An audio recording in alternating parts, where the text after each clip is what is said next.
মাধ্যমিকের রেজাল্ট কি ভবিষ্যৎ ঠিক করে দেয়? অনেকে বলেন মাধ্যমিক হলো জীবনের প্রথম ধাপ, ভিতরির অধ্যায়। এই ভাবনাকেই ভুল প্রমাণ করেছেন কিরণ দত্ত ওরফে বঙ্গাই। তার মাধ্যমিকের রেজাল্ট জানলে অবাক হবেন। দারুণ ছাত্র ছিলেন তিনি, মার্কশিটই তার প্রমাণ করে। অধিকাংশ বিষয়ে পেয়েছিলেন ডাবলে। চলুন দেখে নেওয়া যাক তার নাম্বার।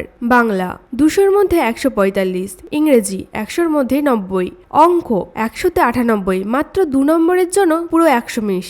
ভৌতবিজ্ঞান 100-র মধ্যে 97, জীবন বিজ্ঞান 100-র মধ্যে 94, ভূগোল 100-র মধ্যে 66 এবং ইতিহাসে 100-র মধ্যে 84। তার পারফরমেন্স ছিল আউটস্ট্যান্ডিং। কিন্তু তিনি আজ ডাক্তার, ইঞ্জিনিয়ারিং নন, বরং নিজের প্রতিভাকে কাজে লাগিয়ে হয়েছেন বাংলার অন্যতম জনপ্রিয় কন্টেন্ট ক্রিয়েটার। কিরণ নিজেই বলেছিলেন, যে কোনো ফিল্ডেই কাজ করো, বেসিক এডুকেশন খুব গুরুত্বপূর্ণ। তবে রেজাল্ট খারাপ হলে নিজেকে ছোট ভাবা উচিত নয়। যদি নিজের ওপর বিশ্বাস থাকে, কেউ আটকাতে পারবে না। তাহলে রেজাল্টে কি শেষ কথা, নাকি কঠোর পরিশ্রম আর আত্মবিশ্বাস? এ বিষয়ে তোমাদের মতামত জানাও।